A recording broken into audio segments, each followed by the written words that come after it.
Big Brother, mainstream media, government cover-ups. You want answers? Well, so does he. He's Alex Jones on the GCN Radio Network. And now, live from Austin, Texas, Alex Jones.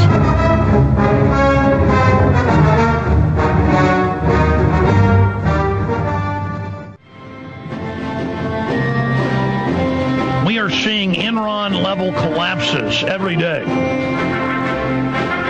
Fannie Mae, Freddie Mac going into receivership with the Treasury. Dr. Roberts, former Wall Street Journal editor, head of policy department of the Treasury, father of Reaganomics. Joseph Stiglitz, Nobel Prize winner in economics, joining us in the next hour, author of the $3 Trillion War.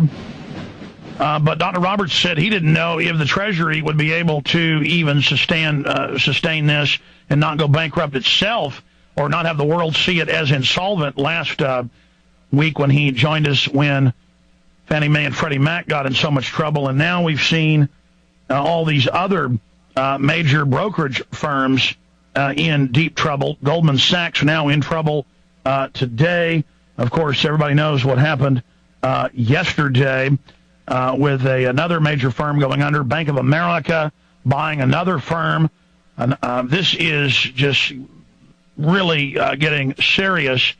And to answer the question from last week, we have confirmed, it has been confirmed, the Treasury is backing the securities out of Fannie Mae and Freddie Mac that were sold, and so those are now government-backed, not just the bad mortgages and jumbo loans of above $500,000. So for this one segment, we are joined by Dr. Paul Craig Roberts, author of, and the second edition just came out, The Tyranny of Good Intentions. Thanks for coming on.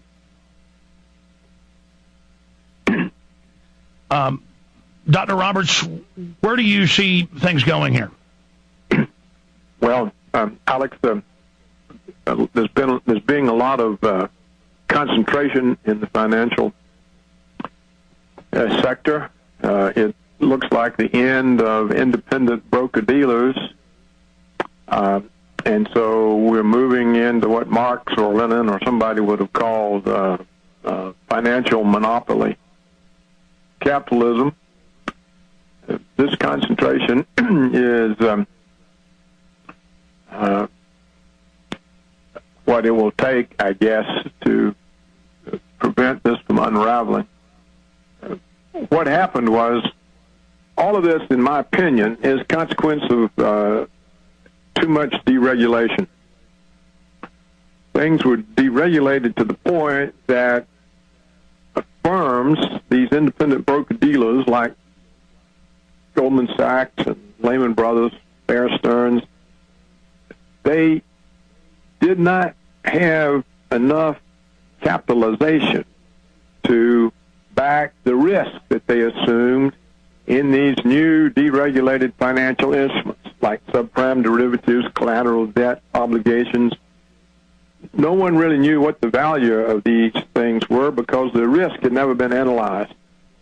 And so they lacked the capitalization to sustain the risk. And so they seem to be, for the most part, going out of business. I don't know that it means anything other than just more concentration.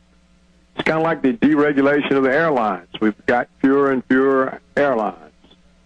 A lot of deregulation happened when the pendulum swung against overregulation and went too far in the other direction.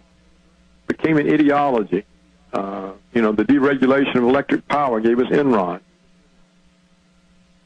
So I don't think it means the end of the world. I think we have to have some concern that the Treasury's assumption of the Fannie Mae and Freddie Mac risk, since we don't really know what those risks are, that the Treasury could possibly impair its own credit standing. It might no longer be seen as the safest government bond. It may fall below any number of European countries or Japan in its ranking, but I don't think it means necessarily the end of the United States. The problems that we face that are more serious than this financial trouble that we're experiencing is the budget deficit and the trade deficit. And these are pushed into the background. They're kind of submerged because of the focus on the current issue. But there are the more serious problems, because how can you close a trade deficit which could be approaching $1 trillion a year when you don't have factories, when you don't have anything to sell because you're offshoring not just the manufactured goods, but also the tradable services, research, the development, the engineering.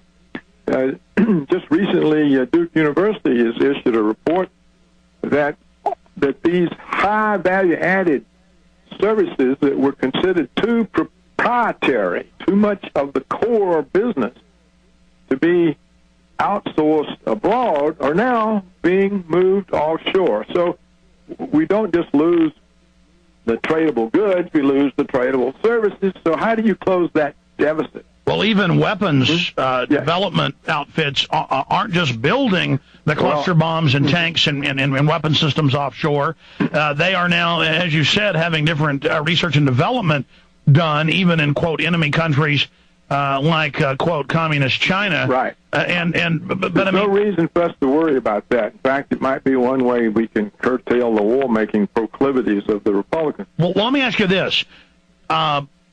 Roberts. Yeah. Again, we're talking to a syndicated columnist, author, and, of course, he's an economist, a former head of policy, Department of the Treasury, Dr. Paul Craig Roberts.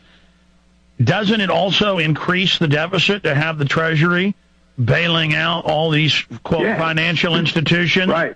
And then further devalue the dollar down the road? That's right. It increases the budget deficit. So we have the two deficits, the trade deficit and the budget deficit.